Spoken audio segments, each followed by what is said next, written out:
Hello, this is part 2 of the Second World War that I started last time. In the first video of this topic, I tried to explore the issues related with the basic and immediate causes for the outbreak of the Second World War.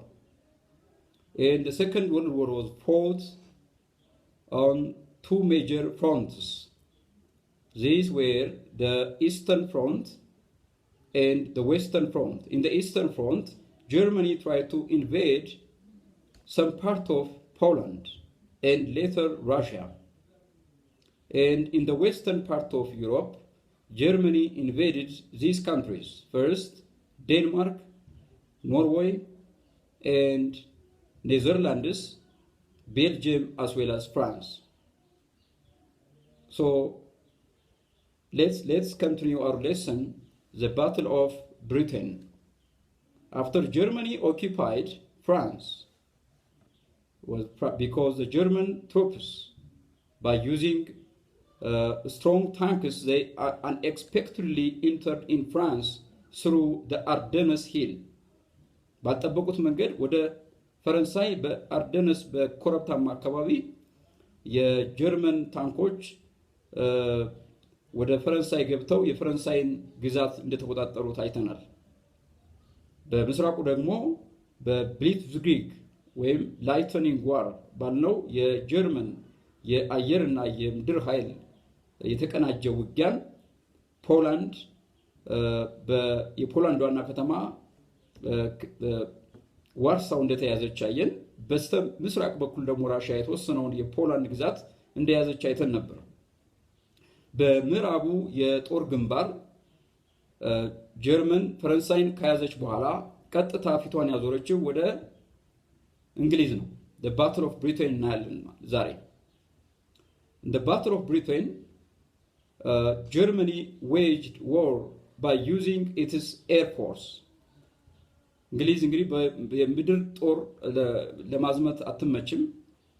አብዛኛው የእንግሊዝ ግዛት በውሃማ አካል የተከበበ ስለሆነ ጀርመን ትክክለኛ የሆነ የጦር ስትራቴጂ የተጠቀመችው በአየር ኃይሏ ሎፍት ዋፍ በሚባል የአየር ጀቶች አየር ኃይሎቿ እንግሊዝን ማውደም ነበር። ስለዚህ አስቀድሞ የእንግሊዝ መንግስትም ፈረንሳይን ጀርመን ከያዘች በኋላ ወደ እንግሊዝ መምጣቷ እንደማይቀር የተረዳችው እንግሊዝ አፋጣኝ የሆነ የፓርላማ ስብሰባ ተስታረግታ ያላችሁ the parliament, particularly the house of commons የሚባለው የእንግሊዝ ፓርላመንት አንዱ አካል እንግዲህ ሁለት አይነት ፓርላመንት ሁለት ሃውስ አለው የእንግሊዝ ፓርላማ the house of lords እና house of commons. the house of commons በአፋጣኝ የኔቭል ቻምበርሊን የተኩት ፕራይም ሚኒስተር ዊንስተን ቸርችል ስብሰባ እንዲያደርጉ ተደረገና የእንግሊዝ ፓርላማ ዊንስተን ቸርችል የያዘው ፖሊሲ በዚህ በሁለተኛው ዓለም ጦርነት ጋር በተያያዘ ያለው ፖሊሲ ምን እንደሆነ ፓርላማው ጥያቄ ሲያቀርብ ታያላችሁ። ለፓርላማው ምላሽም የመለሰውን በትምህርት ጥቅስ መጽሐፋችሁ ላይ ገጽ 186 የ12ኛ ክፍል መጽሐፍ 186 ላይ አቅርቦላቸዋል ማለት ነው። ፖሊሲያችሁ ምንድነው? የእንግሊዝ ፖሊሲ ምንድነው? በዚህ በሁለተኛው ዓለም ጦርነት ጀርመን እየተስፋፋች ስለሆነ ለሚለው ጥያቄ እንዲህ መልሷል ዊንስተን ቸርችል። በፍጥነት አነብላችኋለሁ። You ask what is our policy? I will say it is to wage war by sea, land and air, with all our might and with all the strength that God can give us. To wage war against a monstrous tyranny never surpassed in the dark, lamentable catalogue of human crime. That is our policy. You ask what is our aim? I can answer in one word: victory, victory at all costs. Victory in spite of all terrors, victory however hard and long the road may be. For without victory, there is no survival. ሲል ታያላችሁ። የማን ንግግር ነው ይሄ? የዊንስተን ቸርችል ፕራይም ሚኒስተር ኦፍ ብሪቴን። ይሄ ማለት ነው ብሪቴን ለሁለተኛ ዓለም ጦርነት ጀርመንን ለመከላከል መልሶ ለማጥቃት ዝግጅት እያደረገች እንደሆነ የእንግሊዙ ጠቅላይ ሚኒስትር ዲል ከማድረግ ውጭ አምላክ በሰጠን ኃይል ሁሉ ተጠቅመን ጀርመንን ማሸነፍ እንዳለብን ዲል ማድረግ እንዳለብን ምንም የሚያጠያይቅ ጉዳይ አይደለም በሚል ለፓርላማው አስረግጦ ሲናገር ታያላችሁ። ከዚህ በኋላ የጀርመን የጦር ኃይል በሁለት ፌዝ እንግሊዝን ሊወር ጦርን ሲያወርድ ታያላችሁ። ቦምብን በተዋጊ ጀቶች በእንግሊዝ ምድር ላይ ሲያዘንብ ታያላችሁ። በሁለት ፌዝ ማለት ነው። The first phase starts from August up to September 1940. እንግዲህ እንግሊዝም ፈረንሳይም የተያዘችው በዚሁ ዓመት ነው በ1940 በ1940 ከኦገስት እስከ ሴፕቴምበር ባለው ጊዜ ውስጥ የመጀመሪያው ፌዝ the daylight attack የሚባለውን ጦር ውስጥ ታርጌታላችሁ። ጀርመን በቀን የነበረው ውጊያ ነው። daylight attack ይባላል። በቀን የትኛውን የእንግሊዝ አካባቢ ነው ስታጠቃ የነበረው? the German Luftwaffe እንግዲህ ጀርመን የአየር ኃይል Luftwaffe ተብሎ ይጠራል።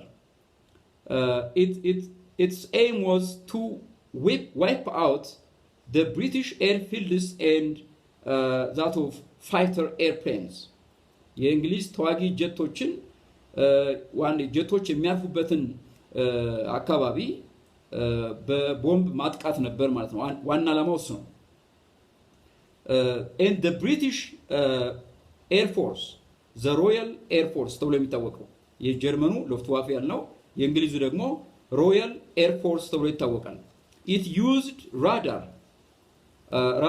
radio detective finding radio direction finding የሚባለው ወይም ደግሞ ራዳር ለመጀመሪያ ጊዜ የእንግሊዝ መንግስት በ1930ዎቹ አካባቢ ነው ጥቅም ላይ ማዋል የጀመረው። የጠላት የጀርመን የአየር ኃይል በምን ያህል ርቀት በእንዴት አይነት ፖዚሽን እየመጣ እንደሆነ ከርቀት መጠቆም የሚችል ዲቫይስ ነው ማለት ነው ራዳር ወይም ደግሞ ሬዲዮ ዳይሬክሽን ፋይንዲንግ ተብሎ ይታወቃል RDF። ይህንን በመጠቀም ይህን ዲቫይስ በመጠቀም የጀርመን የጦር ጀቶች ከርቀት መመታት ተጀመሩ ማለት ነው።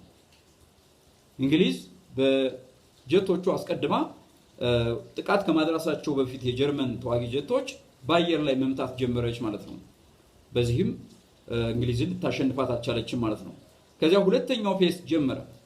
in the second phase from October to November 1940 ከኦክቶበር እስከ ኖቬምበር 1940 የተካሄደው ደግሞ the night bombing ተብሎ ይታወቃል። በውድቅ ሌሊት ወይም ደግሞ በጨለማ በሌሊት የተደረገ ውጊያ ነው ማለት ነው። therefore the night bombing of London በተለይ ዋና ከተማዋን ለንደን ህዝቡ እንዲማረርና የእንግሊዝ መንግስት የጦር ማቆም ስምምነት እንዲያደርግ ህዝቡን መንግስትን እንዲያስጨንቀው ለማድረግ በለንደን ከተማ ውስጥ ቦምብን ማዝነብ ጀመረች ማለት ነው ጀርመን። not only the British capital London but also the industrial centers የእንግሊዝን የኢንዱስትሪ ማዕከላትም እንደዚሁ ማውደም ጀመረች ማለት ነው። and the Luftwaffe was not able to paralyze the Royal Air Force of Britain የእንግሊዝን የጦር ጀቶችን ግን ልታሸንፍ አልቻለችም። so at the end Hitler was not able to capture Britain. So it was for the first time that the German troops or the German Luftwaffe defeated by the British Royal Air Force. Therefore, this was Hitler's first major defeat in Europe. በአውሮፓ የመጀመሪያው የሂትለር ሽንፈት በእንግሊዛውያን የጦር ጀቶች ይሆናል ማለት ነው። ስለዚህ እንግሊዝን ሊይዝ አልቻለም ኤዶልፍ ሂትለር። ከዛ ፊቱን ወደ ታዘረ እንደገና ወደ ምስራቁ የአውሮፓ ክፍል the invasion of Soviet Union in 1941 አሁን ደግሞ በ1941 ሶቪየት ዩኒየን ወይም ራሽያንን ለመውረር ወደ ምስራቁ የአውሮፓ ክፍል ሌላኛ ሁለተኛ ዘመቻ ሲያደርግ ታያላችሁ። አስቀድሞ ፖላንድን ወሮ ነበረ። ፖላንድን ከመውረሩ በፊት ደግሞ በ1939 ታስታውሱ ከሆነ the Nazi Soviet non-aggression pact የሚባል የሶቪየት ዩኒየን አርፋ እንድትቀመጥ ያደረገ እርስ በርስ አንዱ በሌላው ላይ ጦርነትን ላለማዝመት ቃል የገቡበት ውል ስምምነት ነው ማለት ነው። ናዚ ሶቪየት ነን አግሬሽን ፓክት ያንን ውል አሁን ሲጥሰው ታያላችሁ። ብዙም አልጠበቀውም ማለት ነው። በ1941 ኤዶልፍ ሂትለር ራሽያን መውረሩ አልተወውም ማለት ነው። so in 1941 the German troops start to invade Russia by using the Blitzkrieg war campaign. Blitzkrieg አስቀድሞ ፖላንድን ለመያዝ የተደረገ የጦር ዘመቻ ነው። በአየርና በምድር በራሽያ ላይ ሲተገብረው ታያላችሁ ሂትለር the Blitzkrieg over against Russia. So here is one question. What was the major aim of Hitler's invasion towards Russia? ወደ ራሽያ የዘመተው ለምንድን ነው? የተለያዩ ምክንያቶች አላማዎች አሉት። አንደኛ to get Lebensraum or living space በእነሱ ቋንቋ Lebensraum ወይም Lebensraum ማለት living space ማለት ነው, which means the major aim of Germany in invading Russia was to resettle the people of Germany in this vast territory of Russia. በራሽያ ሰፊ ግዛት ውስጥ የጀርመን ዜጎችን ማስፈር አንዱ ዓላማው ነው ማለት ነው። ሁለተኛው ዓላማ to get the weight of Ukraine የዩክሬንን ስንዴ መበዝበዝ ነው። to exploit Ukraine's weight በስንዴ ምርቷ ትታወቃለች ዩክሬን የራሽያ እንዳካል ነች። ራሽያን ማነው ከመያዙ በፊት ዩክሬንን በመያዝ ብዙ የስንዴ ምርትን ለጀርመን ወታደሮች ይሆን ዘንድ ስንዴን መበዝበዝ ነበረበት። ሁለተኛው ዓላማው እሱ ነው። not only this የዓለማችን የተወሰነው የኦይል ኤክስትራክሽን ከዚሁ ምድር ላይ 60% ከሚድል ኢስት ቢሆንም ብዙ የኦይል ክምችት ያለው ምድር ነው ይሄ የራሽያ አካባቢ። ስለዚህ ሶስተኛው ዓላማ to exploit oil ነዳጅንም እንደዚሁ ከካውካሰስ ለመውሰድ ነበር ማለት ነው። so from the oil fields of Caucasus ዘው ራሽያ ውስጥ ያለ ነው ካውካሰስ ከዚህ የነዳጅ ምርትን ወይም ነዳጅን ለመውሰድ እቅዱን ያደረገ ነው ማለት ነው። ለሶስት ዓላማ ወደ ሰፊው ራሽያ ግዛቱን አዘመተ ይላል ወይም ደግሞ ጦሩን አዘመተ። so on 22 June 1941 Germans started their attack towards Russia and the Russians responded against Germany by through a war tactic by the name the scorched earth tactic. the scorched earth policy ተጠቀማለች ራሽያ ለዘመናት ተጠቀምበት የነበረችው የጦር ታክቲክ ነው።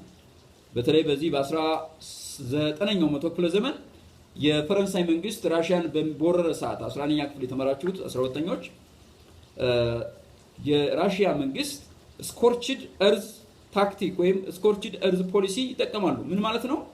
ራሽያኖች በጀርመን የጦር ኃይል እየተሸነፉ ሲሄዱ ወይም ደግሞ መሸሽ ካለባቸው ሲሸሹ ለጀርመናውያን ሊጠቅም የሚችል ለጀርመን ወታደሮች ሊጠቅም የሚችል መሰረተ ልማትን እያወደሙ ይሸሹ ነበር ይላል።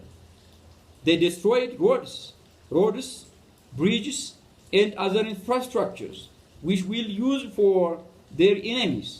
ለጠላቶቻቸው ሊጠቅም የሚችሉ ነገሮችን በሙሉ እያወደሙ መሸሽ ማለት ነው። the scorched earth policy ይሄን በመጠቀም ራሽያኖችም አጸፋዊ ምላሽ መለሱ።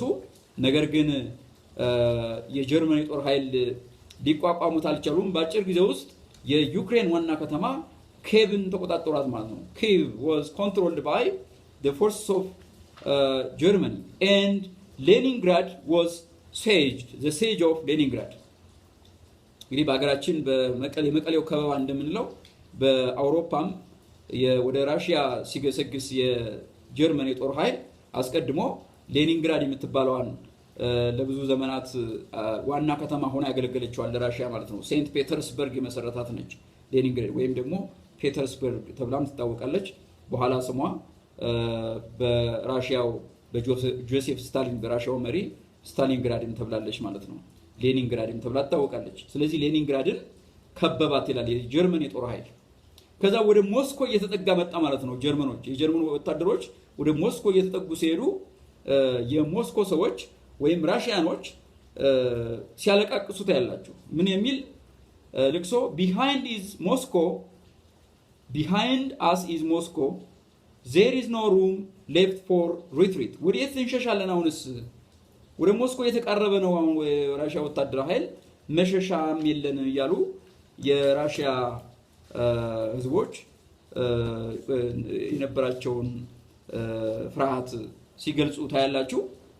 so in December 1941 Russian winter set in እንግዲህ የራሽያኖች የዊንተር ሲዝን የበራሽያ ሀገር በጋ እንደ ማለት ነው። I mean ክረምት ማለት ነው። in the western hemisphere በዚህ በቴምፕሬት ዞን የዓለማችን ቴምፕሬት ዞን ተብሎ በሚጠራው የአውሮፓ የተወሰነ ክፍል ዊንተር ሲሆን በዚህ በእኛ ሀገር የተወሰነ የአፍሪካ ምድር ደግሞ ሰመር ይሆናል። እና ዊንተር ስንል ለራሽያኖች ክረምት ማለት ነው። ሶ የክረምት ወቅት ለራሽያኖች ባለውለታ ነው። ጀርመኖች በክረምት ወቅት ከፍተኛ የሆነ ቅዝቃዜ ስላለ ወደ በራሽያ ምድር ላይ ለመታኮስ በጣም ይቸገሩ ነበር። ጥይትን እንኳን ለመተኮስ እጃቸው ቆፈን ስለሚይዘው ማለት ነው። ወይም ደግሞ እጃቸውን ፍሌክሲብል እንዳይሆን ስለሚያደርገው ብርዱ ማለት ነው። ስለዚህ በሰመር ሲዝን ጀርመኖች ሰፊ የራሽያን ግዛት ተቆጣጠሩ። የዊንተር ሲዝን ሲመጣ ግን the Blitzkrieg in Russia ፌል ሲያደርግ ታያላችሁ። የጀርመኖች በራሽያ የነበራቸው ዘመቻ በዊንተር ሲዝን ፌል አደረገ ይላል። ምክንያቱም ብዙ ጀርመናውያን የሚበላ በማጣት በውርጭ በብዙዎቹ ማለቅ ጀመሩ። ስለዚህ ሼምፉሊ ወደ ኋላ መመለስ ነበረባቸው ማለት ነው። ስለዚህ ዊንተር ሲዝን ለራሽያ ትልቅ ባለውለታ ነው ማለት ነው። ራሽያ ሙሉ በሙሉ እንዴት ራሷን ነፃ ወጣ የራሽያ ወታደር መጨረሻ ላይ የጀርመንን ዋና ከተማ በርሊንን እንዴት እንደሚቆጣጠር እናያለን። ቀጥሎ በሌላኛው ዓለም በኤዥያ ምድር ጦርነቱ እንደዚሁ ሌላኛ ፓወርፉል የሆነች ሱፐር ፓወር አሜሪካንም ወደ ጦርነቱ እንድትገባ ቅስቀሳ የተደረገበት አንድ ኢንሲደንት አንድ ታሪካዊ ኢቨንት እናያለን። አንድ ሂስቶሪካል ኢቨንት this was the attack on Pearl Harbor at the Hawaii የሚባለው ደሴት ላይ ያለውን የአሜሪካን የጦር ቤዝ ጃፓን ስትደበድብና አሜሪካ ወደ ጦርነቱ ስትገባ ታያላችሁ። አስቀድማ የአሜሪካ መንግስት ይከተለው የነበረው ፖሊሲ ባለፈው እንደነገርኳችሁ the isolation policy ወይም ኒውትራሊዝም ይከተል ነበር። ከአንደኛው ዓለም ጦርነት በኋላ እንቀጥሎታል ማለት ነው። ይሄን አይሶሌሽን ፖሊሲ የሚባለው ነው። ይሄ የአውሮፓ ጉዳይ ነው፣ ጦርነቱ እኔን አያገባኝም ብላ አሜሪካ ዳር ላይ ሆና ስታይ ነበር ማለት ነው። but because of the historic mistake of Japan, United States of America entered in the Second World War. በጃፓን ስህተት ምክንያት USA ወደ ጦርነቱ ገባ ይችላል። ይህ ስህተት ምንድን ነበር? አስቀድመን ባለፈው እንደተናገርነው የጃፓን ወታደሮች በኤዥያ ምድር በተለይ በደቡብ ምስራቅና በምስራቅ የኤዥያ ምድር ግዛቷን አግሬሲቭሊ እያስፋፋች እንደነበረ አይተናል። በተለይ በ1931 ሁለተኛው ዓለም ጦርነት ከመጀመሩ ከ8 ዓመት በፊት ማንቹሪያን እንደያዘች ከማንቹሪያ አልፋ ደግሞ መላውን የቻይናን ግዛት ለመያዝ the Sino-Japanese war እንደተደረገ በ1937 እስከ 1945 እያየን ነበር። የጃፓን እቅድ ምን ነበር? ይህን በማድረግ the plan of Japan to establish what a new order in Greater East Asia በግሬተር ኢስት ኤዥያ ታላቁን ኢስት ኤዥያን በመቆጣጠር አዲስ ስርዓትን መገንባት ነው። ይሄም ለምንድን ነው? ጃፓናውያን አዶፕት ያደረጉት አንድ ስሎጋን አለ። እሱ ምንድነው? ኤዥያ ፎር ዘ ኤዥያንስ የሚል ኤዥያ ፎር ዘ ኤዥያንስ ወይም ደግሞ ኤዥያ ፎር ዘ ኤዥያንስ ማለት ለኤዥያ ውስጥ ያሉ ሀገሮች ለኤዥያዊት ለሆነችው ለጃፓን ይገባሉ። ሌሎች የአውሮፓ ሀገሮች መተው ከሚይዟችሁ የኤዥያ ሀገር የሆንኩት እኔ ጃፓን በእኔ ቁጥጥር ውስጥ ሆናችሁ በጋራ እንደግ የሚል ሞቶ ወይም ስሎጋን ነበራት ማለት ነው። ስለዚህ ዋና ግቧ ምንድን ነበር? ጃፓን to establish what a great East Asia co-prosperity sphere, a great East Asia co-prosperity sphere። ይሄ ፕሪቴክስት ነው እንግዲህ የጋራ እድገት የጋራ ብልጽግና እናመጣለን ኤዥያን አሳድጋለሁ የሚል ቅድን አንግባን ሄደችው ወይም ግቧ እንደዚያ ነበር። ነገር ግን in reality ስትመጡ ግን ዋና ዓላማዋ ግን its main purpose was to replace the European imperialism by Japanese imperialism. እንግዲህ ጃፓን ሌሎች የኤዥያ ሀገሮችን መበዝበዝ ነበር ዓላማዋ። ሰበቧ ግን ለአውሮፓ ለኤዥያ ሀገሮች ግን ያለች ነበረችው በጋራ እንበለጽጋለን በጋራ እናድጋለን የሚል ሰበብን ይዛ ነበር ሄደችው። in reality ግን ኢምፔሪያሊዝም እያስፋፋች እንደነበረ የሚያሳይ ነው ማለት ነው። and Japan invaded the Tonkin region in Indonesia. እንግዲህ ኢንዶ ቻይና በኢንዶ ቻይና ውስጥ ያለውን ቶንኪን የምትባለውን ግዛት ተቆጣጠረ ይችላል ጃፓን። በዚህ አጸፋ in response to this በዚህ ምላሽ ደግሞ አሜሪካ በሃዋይ ደሴት ላይ የጦር ቤዝ ስላላት ጃፓን ወደዚያ እየተጠጋች መሆኗን ስታረጋግጥ አሜሪካ የወሰደቻቸው እርምጃዎች ነበሩ። ከነዚህ እርምጃዎች መካከል አንደኛው ምንድነው? ዩናይትድ ስቴትስ ኦፍ አሜሪካ extended a loan to China. አንደኛ ለቻይና ብድር መስጠት ነው። ቻይና እንድትጎለብት ማድረግ ማገዝ ነው። ይሄ ማለት ነው ቻይናን አገዘች ማለት ቻይናውያን የጦር ኃይላቸው ከፈረጠመ ቻይናውያን ጠንካራ ከሆኑ ጃፓንን በመፋለም ጃፓን የማስወጣት እድል በር ይከፍታል ማለት ነው አንደኛ። ስለዚህ ለጃፓን ባላንጣ ያልሆነችው ቻይና ብድርን መስጠት ቻይናን ማገዝ አንደኛው እርምጃ ነው። ሁለተኛው እርምጃ USA stopped the export of scratch iron to Japan. ወደ ጃፓን ብረት እንዳይገባ እንግዲህ ብረት ለብዙ አገልግሎት የሚውል መሳሪያ ነው። ብረት እንዳታገኝ ያደረገች ማለት ነው scratch iron። ስለዚህ ይሄኛው ሌላኛው እርምጃ ነው ማለት ነው። አይረን እንዳታስገባ ከለከለቻት አሜሪካ። ለምን ያን ያደረገችው? አንደኛ ለአሜሪካ እየቀረበች ነው። ለአሜሪካ የጦር በዝም እያደረገች ነው። ጃፓን እየቀረበች ስለሆነ የጃፓንን ግስጋሴ መግታት ነበረባት በተቻላት አቅም ሁሉ። ሌላ ሶስተኛ እርምጃ ደግሞ ምንድነው ያደረገችው? አሜሪካ እንግሊዝም የወሰዱት እርምጃ ነው። ኦይል እንዳታስገባ ማድረግ፣ ኦይልን መከልከል፣ ነዳጅ መከልከል። እንግዲህ አንድ ሀገር ነዳጅ አጣሽ ማለት እጇን አጣጥፋ ቁጭ ነው የምትለው። ስለዚህ ይሄ ጃፓን በከፍተኛ ሁኔታ የጎዳ ነው። This was a very strong economic pressure over Japan by United States of America and Britain. እንግሊዝም ይህንን ደግፋለች። በተለይ ኦይል ኢምባርጎ የሚባለው የኦይል ሳንክሽን ኦይል ላይ የተደረገ ማዕቀብ ማለት ነው። ከዚያ ጃፓን ወደ ኢንዶ ቻይናም ግስጋሴ ያደረገች በ1941 ዩኤስኤም የነበራትን ተጽዕኖ ቀጠለች። ኢንዶ ቻይና የሚባሉ ሀገሮች እነ ላኦስ እነ ካምቦዲያ እነ ቪየትናም ሌሎችንም በዚያው አካባቢ ያሉ በደቡብ ምስራቅ እና በምስራቅ የኤዥያ ክፍል ያሉ ሀገሮችን መያዝ ጀመረች። ከዚያ ይህንን የኦይል ሳንክሽን ሲያደርጉባት እንግሊዝና አሜሪካ ጃፓን ሁለት ምርጫዎች ነበሯት። two options of the Japanese government. The first one was to abandon her conquest towards the southeast. አንደኛ ወደ ደቡብ ምስራቅ ኤዥያ ክፍል የነበራትን የጦር ግስጋሴ ወይም ደግሞ አገራትን የሚያዙን ግስጋሴ መቆጠብ ወይም ከዚያ ራሳቸውን ወደ ኋላ መሸሽ አንደኛው ምርጫ ነው። The second one is to seize oil fields and areas with raw materials. To seize oil fields ነዳጅ ያለበትን ግዛት መቆጣጠር በኃይል መያዝ። ሁለት ምርጫ ነበራት። ጃፓን የመረጠችው ሁለተኛውን ነው። ኦይል ያለበትን አካባቢ በኃይል መቆጣጠር። ይሄንን ለማድረግ ደግሞ ተጨማሪ የጦር ግስጋሴ ማድረግ ነበረባት። ስለዚህ ያንን ለማድረግ ደግሞ በቅርበት ያለውን በፓሲፊክ ኦሽን በሰላማዊ ውቅያኖስ ዳርቻ ያለውን ፐርል ሃርበር የሚባለውን ሃዋይ ደሴት ላይ ያለውን የአሜሪካን ቤዝ በመደብደብ አሜሪካ ከዚያ የግዛት ከዚያ ቀጠና እንድትወገድ ማድረግ ነበረባት ማለት ነው። ስለዚህ ጃፓን ይህንን አደረገችው። So what the next step of Japan was it decided to smash US naval and air force or air power in the Pacific and East Asia. ስለዚህ ይህንን አደረገችው መቼ? on 7 December 1941.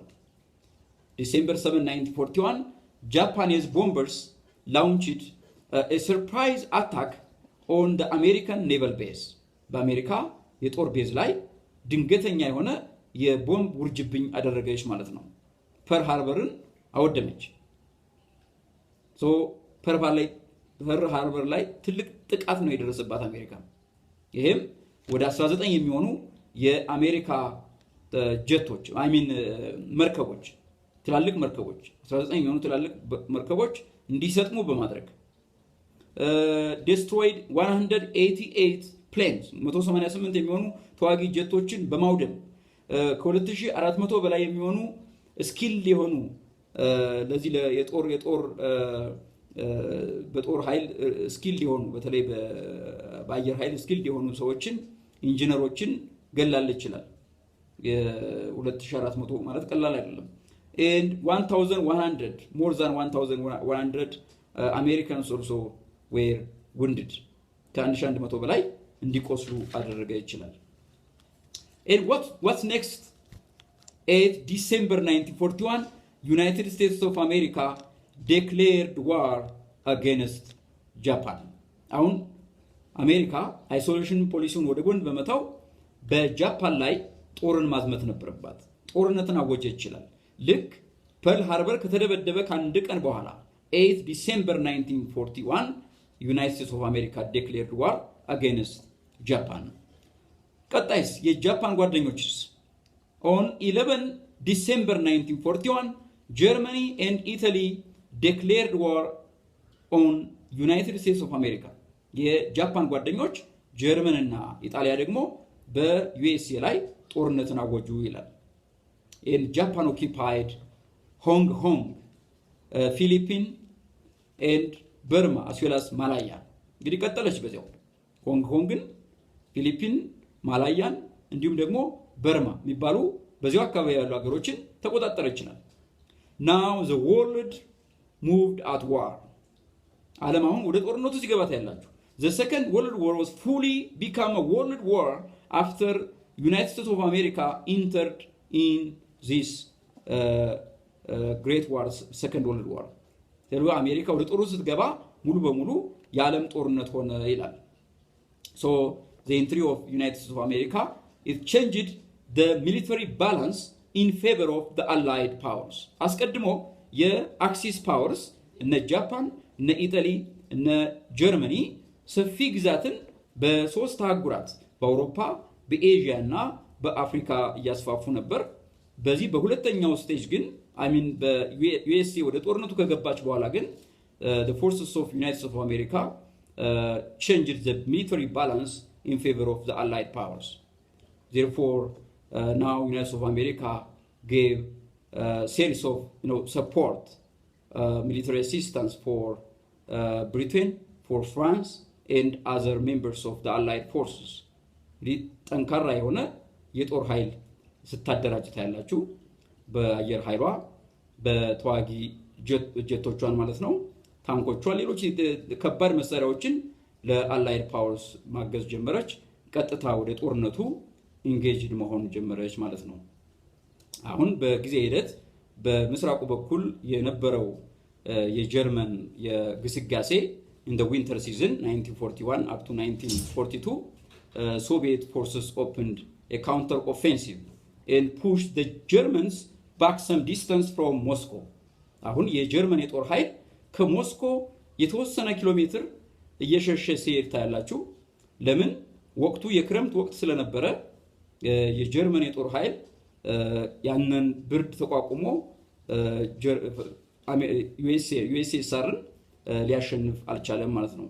ይሄ the battle of Stalingrad የሚለውን ያሳየናል። የስታሊንግራድ ጦርነት መጨረሻ ላይ the battle of Stalingrad የራሺያ ዋና ከተማ የነበረችው እስከ 1918 ድረስ ማለት ነው። በዚህ ጦርነት የጀርመን የጦር ኃይል ተሸንፎ እንዲወጣ ሲደረግ ታያላችሁ። and therefore the Russian winter helped the German forces, the Russian forces to kick out the forces of Germany from their land. On 1 February 1943, the Germans were forced to surrender and the Battle of Stalingrad came to an end. የጀርመን የጦር ኃይል ስታሊንግራድ ላይ ተሸንፎ የስታሊንግራድ የጦር ሜዳ በራሽያኖች አሸናፊነት ተጠናቀቀ ማለት ነው። ራሽያኖች ግን ከፍተኛ የሆነ የውድመት ከገጠማቸው ከአውሮፓ ሀገሮች መካከል ቁጥር አንድ ከፍተኛ የጦር ኃይል የወደመባት ቁጥር አንድ ሀገር ብትኖር ራሽያ ነች። በሞት ቁጥርም ራሽያ አንደኛ ነች ማለት ነው። ቢሆንም ግን ያ የክረምት ወቅት ስላገዛት ስታሊንግራድን ነፃ አድርጋ ጀርመኖች ከራሽያ ምድር እንዲወጡ ለማድረግ ችላለች ማለት ነው። Let's see another front in the northern part of Africa. እንግዲህ የሁለተኛው ዓለም ጦርነት በአውሮፓና በኤዥያ ብቻ ሳይሆን በአፍሪካ ምድርም በተለይ በሰሜኑ የአፍሪካ ክፍል በምስራቁ የአፍሪካ ክፍል በተለይ በሆርን ኦፍ አፍሪካ እንደ ሆርን ኦፍ አፍሪካን ሪጅን ሲካሄድም ታያላችሁ። የኢጣሊያና የኢትዮጵያ ጦርነትም በዚሁ የሚካተት ነው። So let's see the battles in the African region in the northern by the Operation Torch. የአላይድ ፎርስ ኦፕሬሽን ቶርች ተብሎ ይታወቃል። እንግዲህ ብዙ አይነት ኦፕሬሽኖች አሉ በሁለተኛው ዓለም ጦርነት። ኦፕሬሽን ቶርች ማለት በሰሜን የአፍሪካ ክፍል የአላይድ ፎርስ ያደረገው የጦር ዘመቻ ነው። ኦፕሬሽን ባርባሮሳ የሚባለው ደግሞ የጀርመን የጦር ዘመቻ በእንግሊዝ ላይ በራሽያ ላይ በራሽያ ያደረገው የጀርመን የጦር ዘመቻ ኦፕሬሽን ባርባሮሳ ይባላል። ኦፕሬሽን ሲላዮን ደግሞ በጀርመን የጦር ኃይል ወደ እንግሊዝ ያደረገው የጦር ዘመቻ ነው። ኦፕሬሽን ሲላዮን ይባላል። ኦፕሬሽን ኦቨርሎርድ የሚባል እሱን እናያለን ቀጥለን።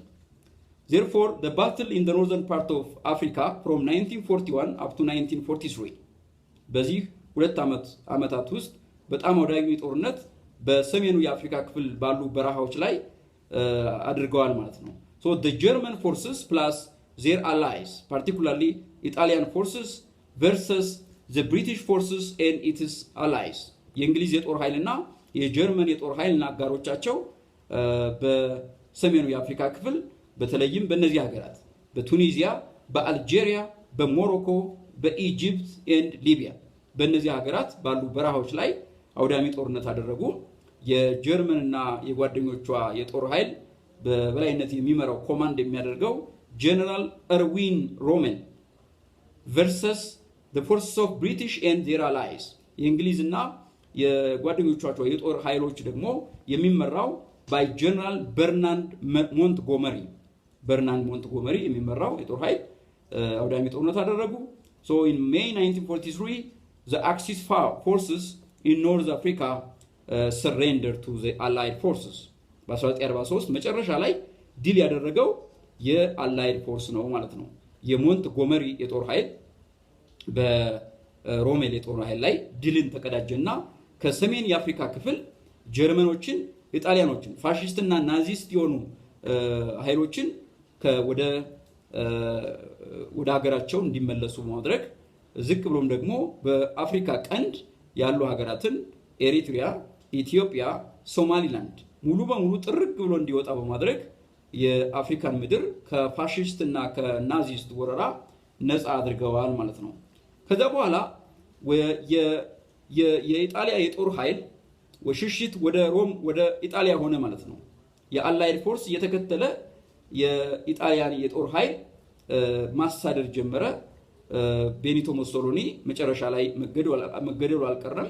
በ11ኛው ሰዓት አንድ እርምጃ ወሰደ ይላል የኢጣሊያው ንጉስ ቪክተር ኢማኑኤል አማኑኤል ሶስተኛ የሚባሉት ንጉስ አንድ እርምጃ ወሰዱ። ቤኒቶ ሙሶሎኒን ከስልጣን በማውረድ በሰሜን የኢትዮጵያ ክፍል ጦሩን አዝምቶ አዲስ አበባ የተቆጣጠረውን ባዶግሊዮን ፕራይም ሚኒስተር አድርጎ ሾመው ይላል። ከዛ በኋላ የቤኒቶ ሙሶሎኒ ጣፈንታ በሮም ሲሽኩለኮለክ አንድ የኮሙኒስት ፓርቲ አባል የነበረ ሰው ገደለው ይላል። ስለዚህ በ1944 የቤኒቶ ሙሶሎኒ ጣፈንታ አከተመ ማለት ነው። ስለዚህ የአምባገነኖች የጸባጫሪዎች ጣፈንታ የሚሆነው ባልሆነ ሁኔታ በእንደዚህ አይነት መልኩ መገደል ነው። ስለዚህ ኢጣሊያ እጇን ሰጠች ማለት ነው። ሌላኛው በአውሮፓ ምድር የጀርመንን የጦር ኃይል ለማስወገድ የተደረገ ዘመቻ እናያለን። ኦፕሬሽን ኦቨርሎርድ የሚባለው ኦፕሬሽን ኦቨርሎርድ and the end of the second world war ከ1944 እስከ 1945 የነበረው ኦፕሬሽን ኦቨርሎርድ ደግሞ ፈረንሳይን ነፃ ለማውጣት በምዕራቡ የአውሮፓ ክፍል ተስፋፍቶ የነበረውን የጀርመን የጦር ኃይል ለማስወጣት የተደረገ ዘመቻ ነው ማለት ነው ኦፕሬሽን ኦቨርሎርድ ሶ ይሄን ኦፕሬሽን ኦቨርሎርድን የመራው የአሜሪካው በኋላ ፕሬዚዳንት የመሆን እድል ያገኘው ጀነራል አይዘንሃወር ወደ ከ150 ሺህ በላይ የጦር ኃይልን በማደራጀት ብዙ የተዋጊ ጀቶችን በመያዝ ወደ 5300 መርከቦች ተዋጊ the ships በባህር ላይ ብዙ የጦር ኃይልን የያዙ መርከቦችን ከ12000 በላይ የሚሆኑ ተዋጊ ጀቶችን በመያዝ ወደ አውሮፓ የምዕራቡ ክፍል ሲገሰግስ ያላችሁ so on 6 June 1944 the United States the British and the Canadian forces they invaded Normandy በሰሜን የፈረንሳይ ክፍል የምትገኘውን ኖርማንዲ ላይ ያዘመቱ ይላል so ኖርማንዲ ላይ የዘመተው የጦር ኃይል በጀነራል ዱዌት አይዘንሃወር የሚመራ ነው ከ150 ሺህ በላይ የጦር ግዙፍ የጦር ኃይል ይዞ የተንቀሳቀሰው therefore the allied forces now and its war machines and supplies had assembled in southern England እንግዲህ አስቀድሞ የተቀናጀው በደቡብ የእንግሊዝ ግዛት ነው ከዚያ ወደ ኖርማንዲ ሰፈረ ኖርማንዲ ነፃ ካወጣ በኋላ on 25 August 1944 ጀነራል ቻርልስ ደጎል የሚባለው ሰው በድል ወደ ፓሪስ ገባ ይላል እንግዲህ አስቀድሞ የፈረንሳይ መንግስት ፓሪስን ለቆ ወጥቶ ነበር ማለት ነው ቻርልስ ደጎል በ1944 በኦገስት 25 ወደ ፓሪስ ተመልሶ ገባ ማለት ነው ከዛ የነጻይቱ ፈረንሳይ ፕሬዝዳንት ሆኖ አገልግሏል ማለት ነው ደጎል ጀግና ነበር ይላል በሁለተኛው ዓለም ጦርነት በውጊያ ጀግና ከነበሩ ተዋጊዎች መካከል ቻርልስ ደጎል ነበር ማለት ነው ከዛ ወደ ምስራቁ እንመለስ ከዚያ ቀጥሎ on the eastern front the Soviets made rapid advances አሁን ሶቪየቶች ባለፈው ቅድም እንደነገርኳችሁ የዊንተር ሲዝን ከገባ በኋላ at the battle of Stalingrad ራሺያኖች እያሸነፉ የጀርመን የጦር ኃይል እየሸሸ እንደነበረ አየን ከፍተኛ የሆነ በከፍተኛ ፍጥነት የራሺያ የጦር ኃይል ድል ያደረገ ጀርመኖች እየሸሹ መጨረሻ ላይ በ1944 ፖላንድ ነፃ አደረጉ from August to October 1944 major parts of the eastern and central Europe it was under the Soviet control Soviet Union በአውሮፓ በመካከለኛውና በምስራቁ ያሉ ግዛቶችን ተቆጣጠረ ይችላል in the battle of ስለዚህ ይሄን ከተቆጣጠረች በኋላ immediately ወደ ጀርመን ያፈገፈጉ ሲሄዱ የጀርመን ወታደሮች ተከትለው የራሺያ ወታደሮች እንዴት በርሊን ውስጥ እንደገቡ ከማየታችን በፊት the battle of the Pacific Ocean በbattle of Midway በ1942 የተደረገውን በኤዥያ ምድር ደግሞ የተደረገውን ጦርነት እናያለን so USS forces were in a life and days struggle against the Japanese በኤዥያ ምድር ማለት ነው USA የሞት ሽረት ትግልን ከጃፓን ጋር ትንቅንቅ ውስጥ ገቡ ማለት ነው the battle of Midway የዩኤስኤ እና የጃፓን ጦርነት ነው ማለት ነው በዚህ ጦርነት ግን ጃፓን መጨረሻ ላይ መሸነፉ አልቀረም so መጨረሻ ላይ ጃፓን በአሜሪካ የጦር ኃይል ተሸነፈ ይችላል so by 1944 US forces were getting ready to invade the mainland of Japan so ጃፓን ተሸነፈች ወደ ጃፓን መገስገስ ጀመረ የአሜሪካ የጦር ኃይል so by the end of 1944 the allied troops invaded western Germany የምዕራብ የጀርመንን ክፍል የአላይድ የጦር ኃይል ወረረ ይላል on 16 April 1944 the Marshal ጆርጅ ዙኮቭ የሚባለው ቅድም የጀመርኩላችሁ የራሺያ የጦር አዛዥ ነው ዙኮቭ ጀነራል ዙኮቭ ጀነራል ዙኮቭ he start to invade Berlin so Berlin በዙኮቭ ቁጥጥር ውስጥ ዋለች በ1944 እዛ ኤዶልፍ ሂትለር መውጫ መግቢያው ጠፋው መጨረሻ ላይ የወሰደው እርምጃ በራሱ ላይ የሞት ቅጣት ወሰደ ማለት ነው ስለዚህ ራሱን ከመግደሉ በፊት ራሱን ከማጥፋቱ በሽጉጥ ራሱን ከመግደሉ በፊት አንድ የጀርመን ወኪል ሆኖ እንዲሰራ የጀርመን ቻንሰለር ይሆን ዘንድ የወከለው አንድ ሰው ነበር ይላል። እሱም አድሚራል ካል ዶይኒቲዝ ተብሎ ይታወቃል። ዶይኒቲዝ እሱ ግን ወዲያው ብዙም ጀርመን አልመራትም። ወዲያውኑ ለአላይድ ፓወርስ እጅ መስጠቱን ኮንፈርም ነው ያደረገው። ስለዚህ ኤዶልፍ ሂትለር በ1945 ራሱን አጠፋ ማለት ነው። ሂ ኮሚትድ ሱሳይድ። የሁለት አምባገነኖች ዕጣ ፈንታ መጨረሻ ላይ ሞት ሆነ። ኢጣሊያ እጇን ሰጠች፣ ጀርመንም እዚህ ጋር እጇን ሰጠች። የራሽያ የጦር ኃይል ወደ ጀርመን ገባ ማለት ነው። on 8 May 1945 the German forces in the east surrendered to Marshal ጆርጅ ዙኮቭ በዙኮቭ እጅ ወደቀ ማለት ነው የጀርመን የጦር ኃይል። ከዛ በኋላ በሜይ 8 ምን ተብላ ትታወቃለች? ሜይ 8 1945 VE ተብላ ትታወቃለች። VE ካፒታል V ካፒታል E ቪክቶሪ ኢን ዩሮፕ ማለት ነው። 8 ሜይ 1945 VE or victory in Europe ተብላ ትታወቃለች። which marked for the end of the Second World War in Europe በአውሮፓ ምድር የሁለተኛ ዓለም ጦርነት ያከተመው በሜይ 8 1945 ነው ማለት ነው። ጦርነቱ ይቀጥላል። በአውሮፓ ምድር ያከተመ በኤዥያ ደግሞ ማን እጇን እንድትሰጥ ማየት አለብን? ጃፓን። እንግዲህ ሶስት ጦርነቱን ያስነሱ ሚሊተሪስት ኤንድ ፋሺስት የሆኑ ሀገሮችን እንዴት አወዳደቃቸውን እንዴት እንደተሸነፉ እያየን ነው። ኢጣሊያና ጀርመን እጃቸውን ሰጡ። what else is ጃፓን? አሁን ጃፓን ኦልሬዲ በአላይድ ፎርስ አማካኝነት የአላይድ ፎርስ ወደ ጃፓን እየተጠጋ ነበር። ጃፓን ኦልሞስት እጇን እየሰጠች ነበር። ሌላ ስህተትን አሜሪካ ስትሰራት ያላችሁ በጃፓን ላይ በጣም ከፍተኛ ውድመት የታየበትን ጥቃት ስትፈጽም ታያላችሁ። the bombardment of the Hiroshima and Nagasaki by the USS bombers, particularly USS atomic bomb እንግዲህ ወደ እስከ 5 ቶን የሚመዝን አቶሚክ ቦምብ አንዱን ሂሮሺማ ላይ መጀመሪያ ከዚያ በ3ኛው ኦገስት ማለት ነው በኦገስት 6 1945 በ3 ቀን ልዩነት ማለት ነው መጀመሪያ ሂሮሺማን ኦገስት 9 ላይ ደግሞ በ1945 ናጋሳኪን ውድም ማድረገች ማለት ነው። በምን?